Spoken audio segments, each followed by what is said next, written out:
कि आप बच्चों से दोनों डॉक्टर साहिबान को अलाइव करेंगे। जिन जिन लोगों के पास आईडी मैंने दी थी, संत कनौज जी की, संत किशोर जी की आईडी भेजी थी, आप उसको सीधा डायरेक्ट भी जुड़ सकते हैं और मैं खुद भी शेयर करूंगा। डॉक्टर सुजाता और डॉक्टर सर। देखिए, लास्ट टाइम हम लोग इसी तरह के एक लाइव सेमिनार वेबिनार में थे और उस वक्त क्योंकि पहला सेशन था और पूरी तरीके से बच्चे कनेक्ट नहीं हो पाए थे, जिन्हें जरूरत थी वो कनेक्ट नहीं हो पाए थे। तो जो एक्चुअली हमारी जरूरत थी, हमारी जिस चीज के लिए, तो शायद उसके बाद काफी सारे बच्चों की एक रिक्वेस्ट आई कि स्पेसिफिक अभी नीट का एग्जाम बहुत पास आ रहा है, कॉम्पिटिटिव एग्जाम का भी एक बिल्कुल जैसे पोस्टपोन होते जा रहा है, बट जितना करीब आ रहा है वहीं हाँ सभी को लग रहा है और शायद हमें एक मौका भी मिल रहा है।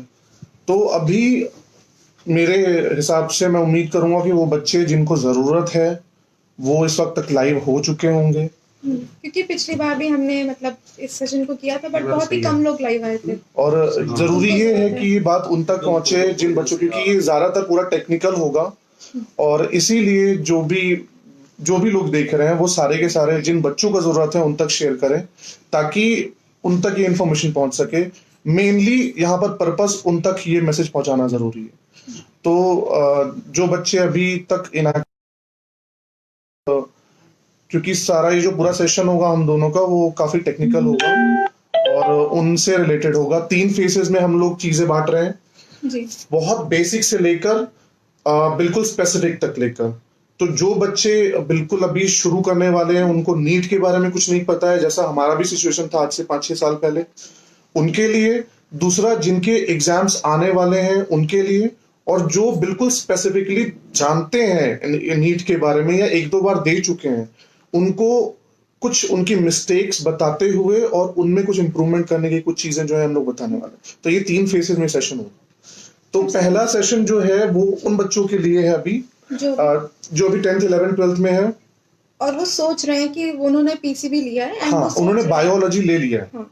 तो अभी आपको मैं सिर्फ नीट हम लोग जो है उसके लिए इंट्रोड्यूस कराने की कोशिश कर रहे हैं कि ये एग्जाम पहले कई तरह से फेजेस से चेंज हुआ है। पहले पूरी तरीके से ऑल इंडिया का एक प्री मेडिकल एग्जाम होता था और उसके अलावा हर स्टेट का अलग अलग पीएमटी होता था। हाँ जी। तो उसमें जैसे कि पहले 2 फेसेस में होता था, वो चीजें अभी बदल गई। अभी एक सेंट्रल इंस्टीट्यूट सीबीएसई जो है इसको कंडक्ट करा रही है और एग्जाम नीट में बदल चुका है, नेशनल एंट्रेंस एग्जाम। तो अभी जो लेवल है वो काफी नेशनलाइज हो चुका है, सेंट्रलाइज हो चुका है और इसीलिए इसकी क्रेडिबिलिटी और इसकी इंपॉर्टेंस बढ़ जाती है क्योंकि आपके पास मौका सिर्फ एक हो जाता है। पहले यूजुअली बच्चे जो है वो स्टेट वाले पीएमटी के लिए भी भागते थे, लेकिन अभी आपका जो कंपटीशन होगा वो नेशनल लेवल पे सभी से होगा, है ना। तो जो बच्चे बाहर एलन में पढ़ रहे हैं या फिर आकाश में पढ़ रहे हैं, दिल्ली आकाश में पढ़ रहे हैं, उनका कंपटीशन आपसे होगा। इसीलिए आपका लेवल ज्यादा ऊंचा होना जरूरी है।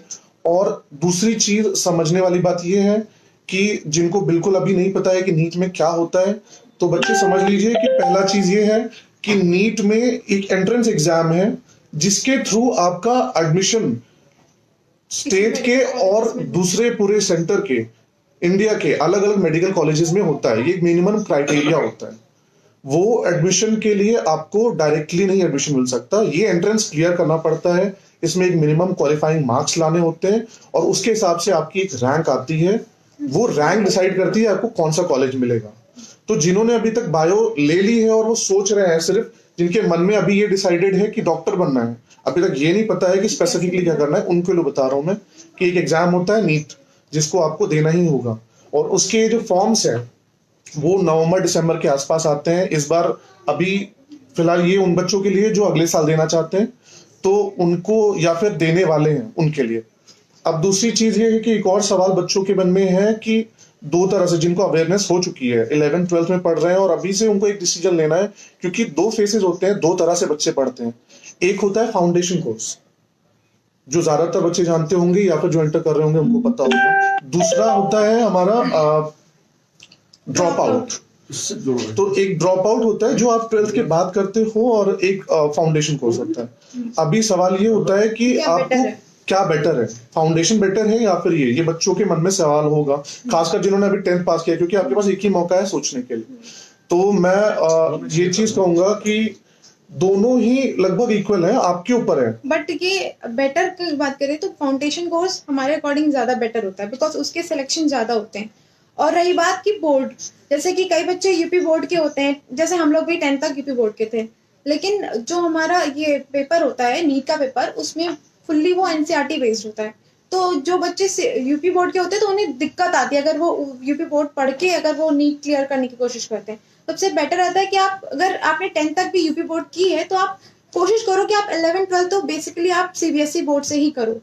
आईसीएससी से भी बेटर सीबीएसई, बिकॉज उसमें एनसीईआरटीज होते हैं और एनसीईआरटी की बुक से ही मैक्स कोर्स आता है, एक एक पॉइंट उससे ही उठा के आता है क्वेश्चंस।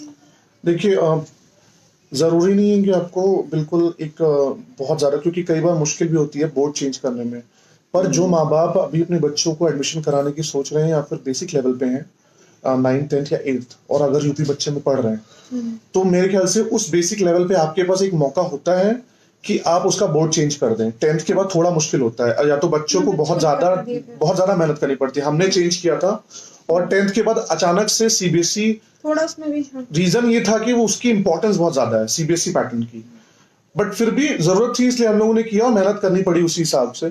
पर अगर आप 8th के लेवल पे बच्चों को डाल रहे हैं और वहां पर अभी तक बच्चा आपका यूपी बोर्ड से पढ़ता आया है, तो सजेस्ट करेंगे कि अगर आपको एक सीबीएसई का पैटर्न का कोई स्कूल मिलता है उसमें एडमिशन कराएं, वो ज्यादा बेटर होगा। अगर ये बच्चे, क्योंकि उस वक्त एडजस्ट करने का टाइम होगा बच्चे के पास, सीबीएसई सबसे बेस्ट होगा वो। दोनों के बीच का होता है, आईसीएसई बहुत टफ लेवल का हो जाता है लेकिन वो प्रोडक्टिव नहीं होता उतना, तो वो सबसे बेस्ट होगा कि आप एक सीबीएसई के बोर्ड के स्कूल को चुनें, एनसीईआरटी बेस्ड बुक पढ़ें, उन पे फोकस करें। 3 साल की वो 3 बुकें हमेशा रिपीट होती हैं, जैसा कि मैंने पिछली बार भी बोला था। शायद जिन बच्चों को ये पहुंच नहीं पाया, जिन बच्चों तक ये बात, उनको मैं फिर से बता रहा हूँ कि किसी भी नेशनल लेवल के कॉम्पिटिटिव एग्जाम में बच्चों ध्यान रखो कि एनसीईआरटी इज 100% मस्ट। ये गीता है बिल्कुल, तो उस गीता को बिल्कुल पूरी तरीके से रट लेना है आपको, वो आपके दिमाग में चढ़ी होनी चाहिए, बिल्कुल रटी होनी चाहिए। तो वो बहुत जरूरी है, आपको सबसे जरूरी है करना। और फिंगर टिप्स में होना चाहिए, ज्यादा समय नहीं होता, बुक्स बहुत कम होती हैं, 3 ही बुक होती हैं, कोर्स कम होता है। बेसिकली 3 सब्जेक्ट्स होते हैं हमारे, physics, chemistry and biology, and ये तीनों ही जो है आपके 11th एंड 12th, कुछ लोगों को क्लियर नहीं रहता कि 11th से आता है कि 12th से आता है, तो ये दोनों का मिला के आता है, टोटल कोर्स आता है आपका। अब जो नीट का पैटर्न होता है वो 2 स्टेज में बटा होता है। 11th का कोर्स आधा जो उसमें आता है पेपर में, और उसके बाद 12th का भी आता है, तो एक पे फोकस करने के चक्कर में मत पड़िएगा। 12th सिर्फ नहीं होता उसमें कोर्स में, 11th भी होता है, और उसके लिए 11th आपका ज्यादा मजबूत होना चाहिए, बिकॉज मेन इंपॉर्टेंट, कई लोग का रहता है कि 12th के बाद बच्चे देते हैं तो वो उनका 12th का तो रिटेन रहता है क्योंकि वो अभी दे के आए, बट 11th का वो भूल जाते हैं और उस पर फोकस करना भी भूल जाते हैं। और मेन कोर्स जो नीट का होता है वो 11th से ही आता है, तो आप 12th का तो आपको गेन रहता ही है, अभी रिसेंट का आपको पढ़ा है, तो आपको मेन फोकस 11th पे करना होता है। ये लैग करता है जिसकी वजह से बच्चों की कई बार रैंक कम हो जाती है। तो जरूरी है क्योंकि 11th का जो साल है 11th का, आपके ऊपर प्रेशर नहीं होता। 12th में आपके पास बोर्ड का प्रेशर होता है, और इसीलिए स्ट्रैटेजी बनाना बहुत जरूरी है 10th के बाद ही तुरंत। 10th के बाद पास करते ही आपको पहले ही डिसाइड करना है कि 11th का कोर्स बहुत ज्यादा अच्छी तरीके से आपको रटा होना चाहिए, आपके पास टाइम होगा, प्रेशर नहीं होगा, स्कूल का एग्जाम ही पास करना है आपको। मेरी बात ध्यान रखिएगा, स्कूल के पीछे, स्कूल बोर्ड्स में आपके मार्क्स ठीक है अच्छे आने चाहिए, मगर जो लॉन्ग टर्म गोल है वो आपका है सिलेक्शन। बहुत से ऐसे बच्चे हैं जो 95% लाके भी नहीं कर पाते क्योंकि उनका फोकस हो जाता है 12th के बोर्ड में लाने के चक्कर में। इसीलिए जिस तरह से आप बैलेंस कर सकते हो 12th के बोर्ड के मार्क्स में, क्योंकि पैटर्न थोड़ा सा फर्क होता है, ऑब्जेक्टिव और सब्जेक्टिव फर्क होता है। सब्जेक्टिव का लिखने के लिए आपको जो है उसमें बहुत कंसाइज पढ़ाई करनी पड़ती है। कई चीजें आप फॉर्मूला पढ़ोगे नहीं फिजिक्स में, बहुत सारे पैटर्न आप छोड़ दोगे, आप सिर्फ थ्योरम्स रटोगे। लेकिन जब सब्जेक्टिव से ऑब्जेक्टिव की बात आती है जिसमें आपको 4 ऑप्शन चुनने होते हैं, तो वहां आपको कोर्स में कुछ भी नहीं छोड़ना होता है, सब कुछ पढ़ना होता है। तो ये फर्क आ जाता है, इसीलिए 2 तरह के माइंडसेट रखने होते हैं। लगता है ऐसा है कि 12th और ये बिल्कुल सेम हो जाएगा, बट ऐसा नहीं है। इसीलिए आपको शुरुआत से ये माइंडसेट रखना पड़ेगा कि जब आप 11th पढ़ रहे हो तो ऑब्जेक्टिव यानी कि आप बैलेंस कर सको, आपका जो क्लियरेंस है, मतलब अगर आप मार्क्स बहुत ज्यादा लाने के चक्कर में ऑब्जेक्टिव पैटर्न के ऊपर फोकस नहीं कर पा रहे हो तो प्लीज पीछे मत भागिए मार्क्स पे। करके आप बस रटने से आंसर नहीं हो निकाल पाएगा। दो, तो उससे 11th का एक साल आपको समझने के लिए देना पड़ेगा। स्कूल के मार्क्स एवरेज रखने की जरूरत है अगर ठीक है, अगर आप ब्रिलियंट हो तो आपकी बहुत अच्छी बात है, बट concepts clear अगर होने चाहिए आपके main कॉन्सेप्ट यही है। क्लियर होने चाहिए, अगर आप स्ट्रगल कर रहे हो कि समझ लूं या फिर रट लूं, तो समझने पे ज्यादा फोकस करिए 11th में। स्पेशली फिजिक्स एंड केमिस्ट्री, जैसे आप बायो तो आपको रटना ही है उसको, लेकिन फिजिक्स एंड केमिस्ट्री पे आपको कॉन्सेप्ट आपके क्लियर करने की बहुत जरूरत है। बच्चे क्या करते हैं, थ्योरम्स रट लेते हैं, बिकॉज आपको क्वेश्चंस ही लगाने, क्वेश्चन रिटर्न लिखना होता है, थ्योरम लिखनी होती है, और वो बच्चे रट के लिख के चले आते हैं, बट उनके कॉन्सेप्ट क्लियर नहीं होते, वो उससे बेस उसको अप्लाई क्वेश्चंस पे नहीं कर पाते, उनके क्वेश्चन सॉल्व नहीं होते। और जबकि हमारे जो एग्जाम होते हैं नीट एग्जाम, उसमें आपको क्वेश्चन सॉल्व करने को ही आएगा, वो कोई थ्योरम लिखने को नहीं आएगा। तो अगर आप स्टार्टिंग से ही ये सोच के चले कि हमको आगे कंपटीशन निकालना है, तो हम इसको रटने के बजाय इसको समझें कि ये इसको कैसे अप्लाई कर सकते हैं क्वेश्चन को। एनसीईआरटी के क्वेश्चंस मोस्ट जो बच्चे लगाते ही नहीं, पीछे के क्वेश्चंस जो होते हैं वो सोचते हैं इनको क्या करना है, हम तो रट लेते हैं, हमें तो एग्जाम निकालना है। क्योंकि थ्योरी में हमारा Theory। मेनली थ्योरम ही आता है, हाँ। वो थ्योरी आती आप theorem है, लिख के लेकिन चले आते हो। न्यूमेरिकल्स उतने ही इंपॉर्टेंट हैं। क्योंकि आपका नीट का तो वही बेस है। बेसिकली ये है कि आपको बहुत ज्यादा फोकस नहीं करना है, लेकिन साल भर में अगर आपने 100-150 न्यूमेरिकल्स पूरे सब्जेक्ट के, फिजिक्स में खासकर अगर आपने लगा लिए, तो शायद वो आपका आगे तक काम आएगा, बहुत बेसिक बहुत अच्छा हो जाएगा आपका।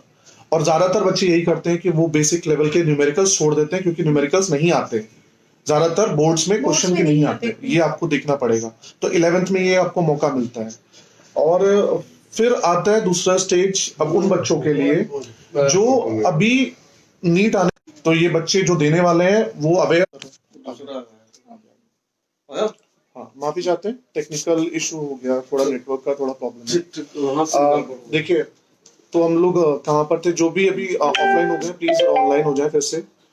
तो अभी हम दूसरे फेज की बात कर रहे थे, उसके लिए जो नीट एग्जाम अभी होने वाला है, बहुत जरूरी है। बहुत बच्चे जो है इस वक्त इसी परेशानी से जूझ रहे हैं, उनके लिए सबसे जरूरी चीज है इस वक्त, बहुत समय मिल गया है क्योंकि आपको, बहुत बच्चे डेविएट हो गए इस वक्त, लकी है आपको टाइम मिल गया ज्यादा, तो आप इधर उधर डेविएट होते हैं कई बच्चे, बिकॉज उनको एक्स्ट्रा टाइम मिल गया है। ये बहुत जरूरी है कि इस टाइम को यूटिलाइज करें बच्चों, बहुत ज्यादा जरूरी है। ये शायद बहुत कम ही लोगों को ऐसा मौका मिलता है। एक तो आप घर पे हैं, दूसरी चीज आपको लगभग 1-2 महीने से ऊपर का टाइम मिल रहा है। इम्प्रूवमेंट्स का बहुत स्कोप है। लास्ट के 2 मंथ्स जो होते हैं किसी भी एंट्रेंस एग्जाम के, बहुत क्रूशियल होते हैं। साल भर की पढ़ाई से ज्यादा ये लास्ट के 2 मंथ्स होते हैं, और आपको ये क्रूशियल टाइम मिलता ही जा रहा है। तो स्कोप है, उसको इस्तेमाल करिए। नीट का एग्जाम जो है शायद सितंबर में है, और उस हिसाब से आपके पास 2 महीना अगर मैं रखूं, तो इस 2 महीने में आपको करना क्या है वो हम बताने की कोशिश करेंगे। जैसे कि पिछली बार भी मैंने बताया था कि पहले आप, जैसे कि आप अब सारे टेस्ट सीरीज, इस वक्त बहुत अच्छा टाइम है, सबके पास ऑनलाइन अवेलेबल है, फोन अवेलेबल है, नेटवर्क अवेलेबल है, तो आप ऑनलाइन टेस्ट सीरीज देना स्टार्ट कर दीजिए। बच्चों ने कर भी दिया होगा स्टार्ट, लेकिन जरूरी है कि उस टेस्ट सीरीज को देख के आप एनालाइज क्या करें। आपको ये एनालाइज करना है कि आप किस सब्जेक्ट्स में वीक हैं, ठीक है।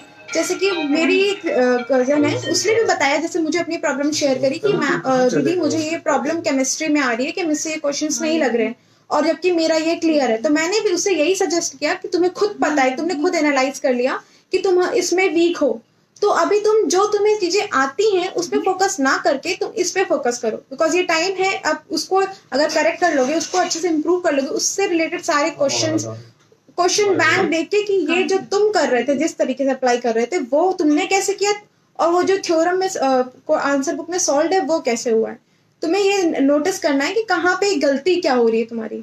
तो ये इस वक्त बहुत क्रूशियल टाइम है कि अपनी गलती एनालाइज करके इस वक्त इम्प्रूव करें उन सब्जेक्ट्स पे जो आपके वीक हैं, ना कि उन्हीं को बार बार दोहराना कि जो आपको ऑलरेडी आ चुका है तो वो तो आपका गेन है ही है, बट मेन फोकस इस वक्त वही करना है जो आपका वीक हो रखा है, जहाँ पे नहीं आ रहा। मेनली जो हम बायोस के बच्चों में होता है कि इनकी फिजिक्स वीक होती है, मेनली यही होता है। तो आप अपनी अप्लाई क्वेश्चंस लगाना स्टार्ट कर दीजिए, बहुत सारे न्यूमेरिकल्स लगाना स्टार्ट कर दीजिए जो आपके वीक हो रहे हैं इस वक्त। केमिस्ट्री का भी यही है, जैसे केमिस्ट्री में ऑर्गेनिक और इनऑर्गेनिक, बहुत सारे बच्चों का रहता है कि इनऑर्गेनिक उनकी वीक होती है बिकॉज में रेक्टिफिकेशन होता है। तो उसका ये है, किसी पीरियोडिक टेबल हो गई, थ्योरीज हो गई, आप उसके चार्ट्स और अभी तो जैसे मतलब जो बच्चे अब जिनका एग्जाम आने वाला है वो तो चलो कर ही चुके होंगे, मे बी उन्होंने अप्लाई किया, बट जो बच्चे नहीं अब देने वाले हैं अगले साल, तो उनके पास ये टाइम है कि वो जो जितने भी इनऑर्गेनिक की जितनी भी टेबल्स होती हैं, थ्योरम्स होती हैं, उनकी टेबल्स और चार्ट्स बना के अपने रूम पे लगा लीजिए, और जिनको जितनी बार आप देखेंगे उतनी बार आपको रिमाइंडर होता रहेगा, क्योंकि वो सिर्फ रटने ही है, आपको पीरियोडिक टेबल वगैरह सब आपको रटनी है, उसका कोई और सोल्यूशन नहीं है कि ऐसे रट जाएगा। तो उसको जितनी बार आप देखेंगे, बस रिविजन बहुत जरूरी है, किसी भी एग्जाम के लिए रिविजन सबसे ज्यादा जरूरी है। तो जितनी बार आप देखते रहेंगे, आपकी दीवारों पे लगा रहेगा, तो उतनी बार आपको रिटेन होता चलेगा। तो इससे आपकी इनऑर्गेनिक, बिकॉज मोस्ट बच्चे कहते हैं कि हमारी इनऑर्गेनिक कमजोर है, उसमें रटना पड़ता है बस, तो ये सबसे सोल्यूशन है, बिकॉज रटने का तो ये एक सोल्यूशन है, आप जितनी बार रिवाइज कर सके, तो ये एक सोल्यूशन। और ऑर्गेनिक की बात रही तो उसमें कन्वर्जन्स वगैरह ये सब बहुत होते हैं, तो वो सिर्फ प्रैक्टिस से आएगा। जितनी बार आप प्रैक्टिस कर सके, एक ही अपने खुद से कन्वर्जन स्टार्ट किया, जैसे हमने किया था कि हम जैसे एक कंपाउंड से दूसरे कंपाउंड में कन्वर्जन खुद से बनाने लगे थे, क्योंकि थ्योरम्स आपको रट गई, उसके बाद आप खुद से अप्लाई करिए कि हम इससे करके देखते हैं, जो मैम ने या किसी ने नहीं भी बोला है खुद से अप्लाई करिए। ये जो चीजें हैं, जितनी आप प्रैक्टिस करेंगे उतना ज्यादा आपको आएगी। देखिए, इसमें एक और एडिशनल चीज है, केमिस्ट्री में बहुत सारे नेमिंग रिएक्शंस होते हैं। बच्चे जो अभी देख रहे हैं उनके लिए बता रहा हूँ स्पेसिफिकली, तो बच्चों ध्यान से सुनना। मेन चीज ये है कि नेमिंग रिएक्शन बहुत सारे होते हैं, और यूजुअली सबसे जो बड़ी शिकायत होती है या फिर प्रॉब्लम होती है बच्चों की, वो ना याद होने की होती है। तो जरूरी है कि सबके साथ मिक्स करके मत पढ़िए चीजों को। जो नेमिंग रिएक्शंस है वो एंट्रेंस एग्जाम में, केमिस्ट्री का स्पेसिफिकली बता रहा हूँ, वो बहुत ज्यादा इंपॉर्टेंट है। हर नेमिंग रिएक्शन, कैनिज़ारो रिएक्शन जो मैं स्पेसिफिक बता रहा हूँ, आप समझ पा रहे होगे, 5 साल के बाद भी हमें याद है, इसलिए बोल रहा हूँ। कैनिज़ारो से लेकर रोज़ेनबर्ग रिएक्शन, ये सारे के सारे नेमिंग रिएक्शंस हैं। इनको एक अलग पेज पे लिख के रखिए, उनको हर रोज रटिए, क्योंकि कोई भी चीज, सबसे पहले ये जो लगता है ना बच्चों को कि याद नहीं हो रही चीजें, वो किसी को नहीं होती, सबके सब इंसान है। जरूरी है कि रिपीटिशन करिए, रिपीटिशन बहुत ज्यादा जरूरी है। सबसे बेटर तरीका है कि आप क्लासिफाई कर लीजिए। लाइक सबको पता है, जितने बच्चे पढ़ रहे हैं उनको पता है, जैसे एल्कीन, अल्काइन, बेंजीन कंपाउंड्स, इनको अगर आप सिस्टमैटिकली अलग अलग क्लासिफाई कर लेंगे तो आपको दिक्कत नहीं होगी इतनी याद करने में, क्योंकि अगर हौच पौच करके सारे एक साथ रटने की कोशिश करेंगे तो आपको खुद भी नहीं समझ में आएगा, कंफ्यूज हो जाएंगे, ये तो इसमें पढ़ा था। तो अगर आप क्लासिफाई कर लेंगे ये सारे एल्केन के हैं, इसकी एक लिस्ट बना लीजिए, ये एल्काइंस के हैं, ये एरोमेटिक कंपाउंड्स के हैं, ये एलिफैटिक कंपाउंड्स के हैं, तो अगर इस तरीके से आप अगर कैटेगराइज कर लेंगे तो आपको आसानी पड़ेगी, बिकॉज वो जो एक कैटेगरी में जो होते हैं सारे रिएक्शंस वो आपस में रिलेटेड होते हैं, तो आप एक देखेंगे तो आपको खुद समझ में आएगा इससे ये रिलेटेड, तो आपको इतना रटने की जरूरत नहीं पड़ेगी, आपको ऑटोमेटिकली आ जाएगा। तो सबसे बढ़िया तरीका यही रहता है कि आप किसी भी चीज को, इनफैक्ट किसी भी चीज को आप अगर कैटेगराइज करके पढ़े तो वो ज्यादा आसानी से आपको रहता है कि रिटेन रह सके। और दूसरी चीज ये है कि अभी एक और चीज बात हो रही थी कि बच्चों को सॉल्व करने में प्रॉब्लम हो रही है, पेपर लगाना बहुत ज्यादा जरूरी है।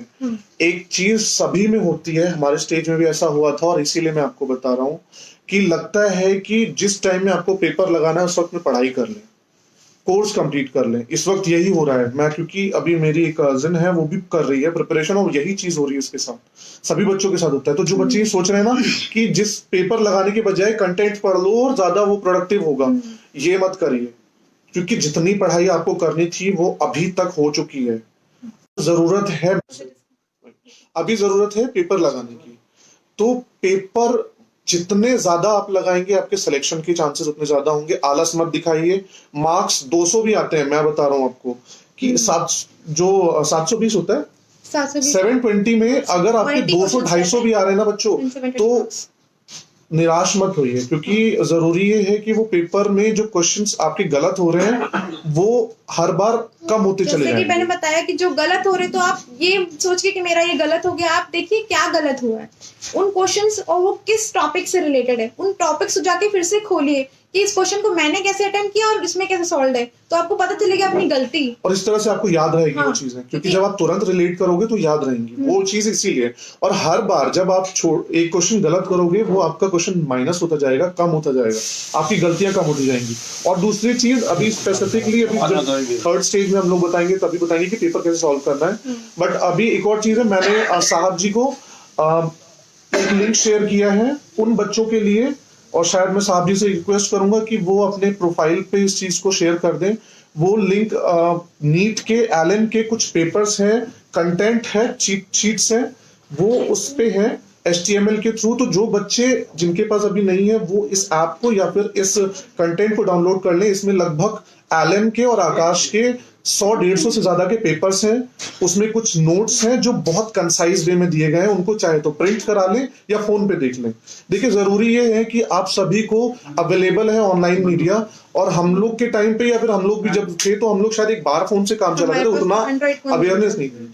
तो जरूरी है कि अगर, क्योंकि दूसरे समाजों में समझने की जरूरत है कि इस सोशल मीडिया का बहुत बहुत समझदारी से यूज हो रहा है। और इसीलिए जरूरी है कि जो आपको सुविधा मिली है उसका मिसयूज करने के बजाय आप यूज करें, लेकिन उसका तरीका आपको पता होना चाहिए। सोशल मीडिया पे बहुत सारे प्लेटफॉर्म्स हैं, वीडियोस हैं, यूट्यूब पे कई चैनल्स हैं, सिर्फ उनको देखिए, उसमें आपका टाइम यूटिलाइज होगा। और क्योंकि वीडियो से देखी गई चीजें ज्यादा याद रहती हैं तो आपको मौका भी मिलेगा। जो चीजें नहीं समझ में आ रही उसी वक्त गूगल करिए, क्योंकि गूगल की हुई उस वक्त की चीज हमेशा आपको याद रहेगी। तो पेपर जो है वो साहब जी से मैंने रिक्वेस्ट की है, वो अपने प्रोफाइल पे उनको मैंने मैसेंजर पे सेंड कर दिया, वो लिंक शेयर कर देंगे।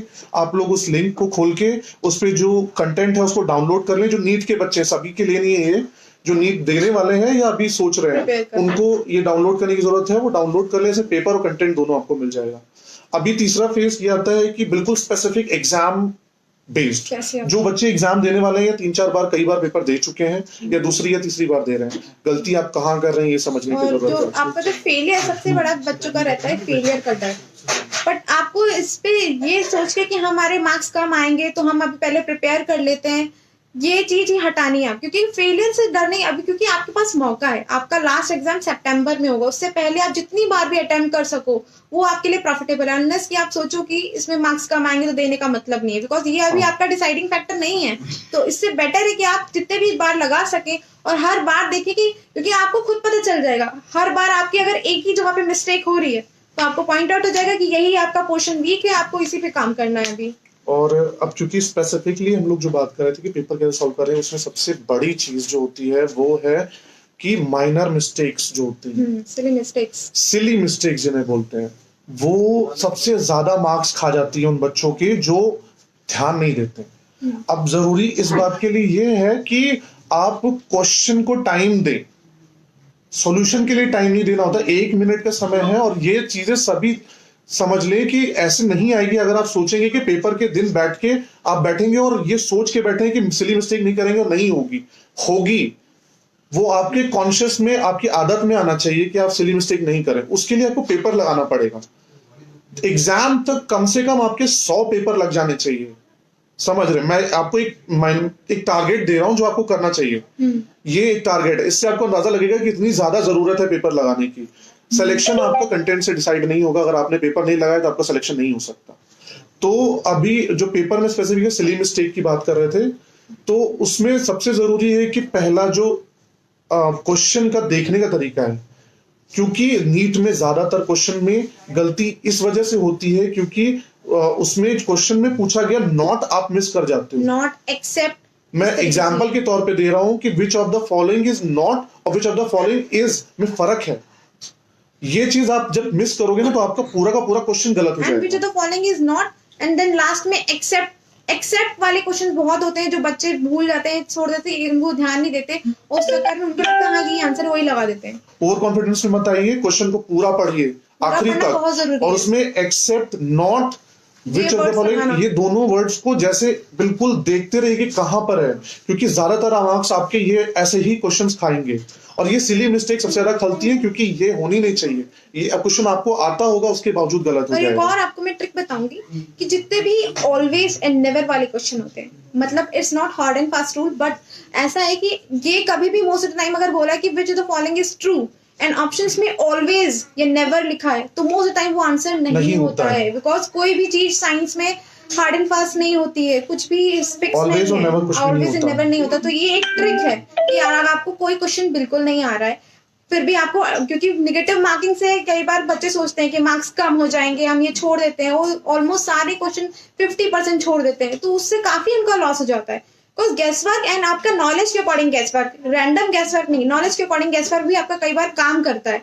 तो नहीं आता कोई क्वेश्चन, तो वही जैसे मैंने पिछली बार भी बताया था, पर पिछली बार शायद बच्चे सुन नहीं पाए थे या उन्होंने, कई बच्चे ऑनलाइन नहीं थे, तो उस अकॉर्डिंग भी जैसे कि मैंने बताया था कि 4 ऑप्शंस होते हैं हर एक क्वेश्चन के, ठीक है। उसके बाद आपको अगर 3 ऑप्शन से रिलेटेड नॉलेज है, आपको एक के बारे में नॉलेज नहीं है, तो आप क्वेश्चन उसको अटेम्प्ट कर सकते हैं, छोड़ने की जरूरत नहीं है। छोड़िए वही क्वेश्चन जिसके बारे में आपको नील नॉलेज है, कुछ नहीं पता उसके बारे में, उसको जरूर छोड़ दीजिए, बिकॉज मेन मोस्ट चांसेस वो गलत हो जाएगा। ऐसा होता है कि गैस वर्क एंड ये जो हमारे नॉलेज के अकॉर्डिंग गैस वर्क होता है, उससे कई बार आपके मार्क्स काफी गेन हो जाते हैं। इसलिए जैसे कि 180 क्वेश्चंस होते हैं, 720 मार्क्स का होता है, तो उसमें से मिनिमम आप 150 क्वेश्चंस तो अटेम्प्ट करिए ही करिए। उसके बाद आपकी नॉलेज पे डिपेंड करता है कि आप उसके आगे कितना कर सकते हैं, बट 150 जरूर करिए, बिकॉज वो बहुत ज्यादा नेगेटिव मार्क्स आपके ले जाते हैं मार्क्स।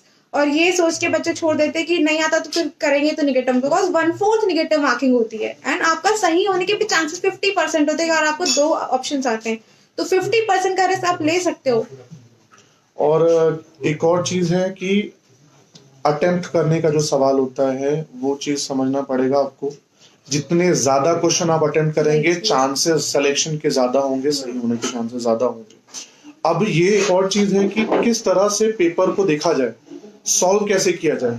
तो आपका एक नजरिया जो पेपर को सॉल्व करने का होना चाहिए, बच्चों बहुत स्पेसिफिक बता रहा हूँ, जो अभी एग्जाम बस आने ही वाला है, क्योंकि इस बार साहब जी ने भी यही बोला था और उन्होंने इसीलिए नीट टैग करके स्पेसिफिकली जो है साहब अंकल जी का जो है शेयर किया था। तो स्पेसिफिकली बिल्कुल आपको बता रहे हैं कि आपको जो पहला पैटर्न है अपने पेपर को, और ये चीज सिर्फ सुनने से नहीं आएगी, हम बता देंगे, आप सुनेंगे और निकल जाएगा, क्योंकि पेपर के टाइम पे समय नहीं होता इतना सोचने का, रिफ्लेक्सेस में होना चाहिए और उसके लिए पेपर लगाना पड़ेगा। तो जो हम अभी बता रहे हैं उसको एक्सपेरिमेंट के तौर पे अभी जो आप पेपर्स देंगे 100-150 जितना आप दे सकते हैं उसमें अप्लाई करने की कोशिश करिए। और करना आपको ये है कि पेपर को 3 फेसेस में बांटिए।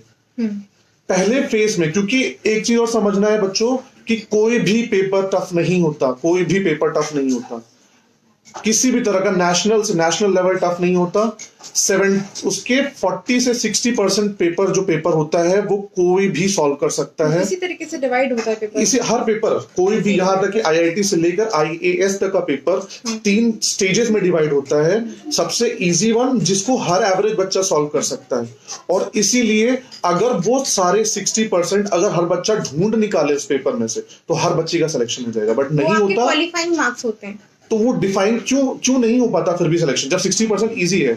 इसका रीजन ये होता है कि वो 60% पेपर जो होता है वो बिखरा होता है। वो 60% इजी पार्ट जो होता है वो अलग अलग जगह पे पेपर में बिखरा होता है, उसको ढूंढना मुश्किल होता है। तो जिनका नहीं सिलेक्शन हो पाता उनका रीजन ये होता है, या मार्क्स कम आते हैं उसका कारण ये होता है कि उनके रिफ्लेक्सेस में नहीं होता, वो बिल्कुल सीरियल वाइज क्वेश्चन सॉल्व करते चले जाते हैं और आगे के 4 टफ क्वेश्चन के चक्कर में आगे के आए हुए 20 सिंपल क्वेश्चन छूट जाते हैं उनके।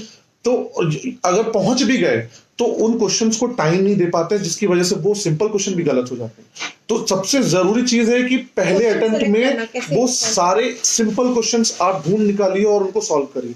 टफ लगता है छोड़ दीजिए, यानी कि टाइम बहुत क्रूशियल रहता है। अगर आप में टफ क्वेश्चंस के पीछे आप लगे पड़े कि सॉल्व नहीं हो रहा, इसको मैं करके रहूंगा, तो वो आपका बहुत लॉस हो जाएगा, फिर आपको रिग्रेट होगा लास्ट में। ये डिसिसिव फैक्टर होता है, आपको डिसीजन लेना होगा छोड़ने के लिए। मन नहीं मानता लेकिन छोड़ना पड़ेगा। उस वक्त आपको करना क्या है और उस क्वेश्चन पे कैसे आए, क्योंकि टाइम नहीं है आपके पास। पेपर जब सॉल्व कर रहे हैं तो सबसे पहला जो माइंडसेट रखिए, ये आपको प्रैक्टिस पेपर्स में करना है कि जो क्वेश्चन आपको जरा सा भी टफ लग रहा है उसको सर्कल लगाइए बाद में सॉल्व करने के लिए। लास्ट में जो आपको बिल्कुल टफ लग रहा है वो उसको सर्कल लगा दीजिए, फिर जो सिंपल लगता है उसको लगाते चले जाइए और पेपर एक बार में पूरा टर्न खत्म कर दीजिए।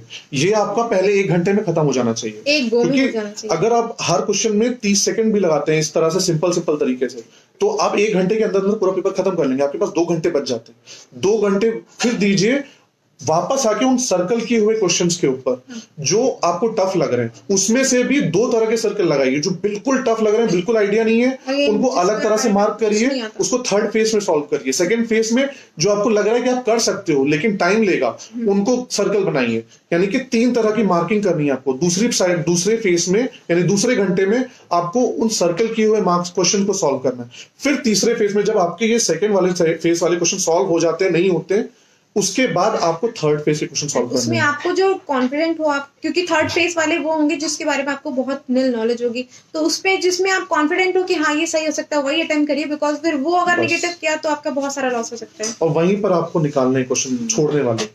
और दूसरी चीज ये कि अभी जो 3 घंटे का समय प्रैक्टिस से आएगा, 3 घंटे के अंदर ऐसे सॉल्व नहीं हो पाता, समय लगेगा आपको।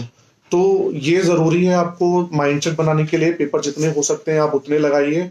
इसके अलावा आपको, क्योंकि अभी हमारी थोड़ी पोस्टिंग चल रही है और इसके लिए माफी भी चाहता हूँ, बिल्कुल सोशली एक्टिव नहीं हूँ इस वक्त, मुझे कुछ अपडेट नहीं मिल पा रही है। हमारी पोस्टिंग बहुत बहुत मुश्किल से समय मिल पा रहा है। ये संडे का समय है जिसकी वजह से हमें हो पा रहा है, और साहब जी ने इसीलिए वेबिनार जो है संडे के दिन रखा हुआ है ताकि किसी तरह समय निकाला जा सके। ऑल्दो कभी कभी पोस्टिंग इनकी संडे को भी लग जाती है। तो इसके अगर फिर भी आपको कुछ क्वेश्चन पूछना है तो सनकिशोर अंकल जी का नंबर आपके पास होगा, इसके अलावा साहब जी का है, उनसे कांटेक्ट कर लीजिए, साहब जी को बताइए या फिर चंदकिशोर अंकल जी को कांटेक्ट करिए, वो आपका मैसेज हम तक पहुंचा देंगे। क्योंकि मैं सोशली अगर नहीं मैं आपको रिप्लाई कर पाया, मेरा मैसेंजर और व्हाट्सएप फेसबुक पूरी तरीके से इनएक्टिव है, लगभग बहुत कम रेयरली आ रहा हूँ आजकल। तो अगर आपको फिर भी बच्चों को सॉल्व कुछ चाहिए, जरूरत किसी तरह की हेल्प चाहिए, वो आप चंदकिशोर अंकल जी को कॉल करिए या फिर उनसे कॉन्टैक्ट करिए और वो हमको आपकी प्रॉब्लम पहुंचा देंगे, हम आपसे फिर कांटेक्ट कर लेंगे। तो बच्चों अभी बहुत क्रूशियल टाइम है, पेपर बहुत सारे लगाइए। और जो मैंने लिंक शेयर किया है वो सारे बच्चे जो अभी नहीं भी ऑनलाइन अभी भी आए, वो प्लीज उसको डाउनलोड कर लीजिएगा। उसमें बहुत सारे चीट शीट्स हैं। चीट शीट का मतलब ये है कि आपके बायो फिजिक्स में कुछ एक फॉर्मूला का पूरा एक कलेक्शन है उसमें, और दूसरा कुछ बायो में कुछ कंटेंट है जिसका शॉर्ट फॉर्म में उसका वो दे रखा है एक्सप्लेनेशन। तो अगर आप प्रिंट आउट निकलवा सकते हो, उसको प्रिंट आउट निकलवा के अपने पास रखिए, स्टेपल करके एक साथ रखिए और उनको बार बार रिविजन करिए। कम से कम पढ़िए, ज्यादा सेलेक्टिव पढ़िए। तो मेरे ख्याल से इस सेशन में हम लोग का स्पेसिफिक 3 फेसेस का मुद्दा था वो पूरा हो गया है। और क्वेश्चन को सॉल्व कैसे करना है, आपको पेपर पे कैसे जाना है, वो सारा का सारा आपको पता चल गया, माइंडसेट पता चल गया। जो बच्चे अभी देने वाले हैं प्लीज ध्यान रखिए कि बहुत टफ है, आगे भी आपको बहुत टफ होगा। काउंसलिंग के समय अभी फिलहाल जब काउंसलिंग होगी और जिन बच्चों का सिलेक्शन होगा उसके बाद अगर हो सका तो हम एक बार और लाइव आएंगे, या फिर आप डायरेक्ट कांटेक्ट कर लीजिएगा कि कॉलेज का सिलेक्शन कैसे करना है, वो हम आपको बाद में बताएंगे। क्योंकि अभी जरूरत नहीं है, अभी एग्जाम ही नहीं हुआ है तो जरूरत नहीं है। तो वो चीज आपको शायद नेक्स्ट सेशन में पता चल जाएगी। और आपसे बस यही उम्मीद है कि इस वक्त बहुत ही समाज में लोग ऐड होते जा रहे हैं, बच्चे बहुत सारे हो रहे हैं, और भी डॉक्टर्स निकल रहे हैं, इंजीनियर्स निकल रहे हैं। आप जो चीज देख रहे हो वो चीज अपने लाइफ में अप्लाई करिए, कोशिश करिए। कहीं भी कोई चीज मुश्किल नहीं है, सभी चीजें दी गई हैं बेसिक तौर पे, बस स्मार्ट स्टडी जरूरी है। और फेलियर से मत डरिए, अभी आपके पास टाइम है। मार्क्स कितने भी कम है उसके पीछे मत भागिए, क्योंकि फाइनल एग्जाम मेन होता है, उसमें क्या आएगा वो मायने रखता है, क्या होता है उस पे ज्यादा फर्क नहीं। तो इस सेशन को हम लोग बस यहीं पर खत्म करेंगे। काफी समय ले लिया, आगे भी काफी सारे लोग बोलने वाले हैं। और जय वाल्मीकि, जय भीम।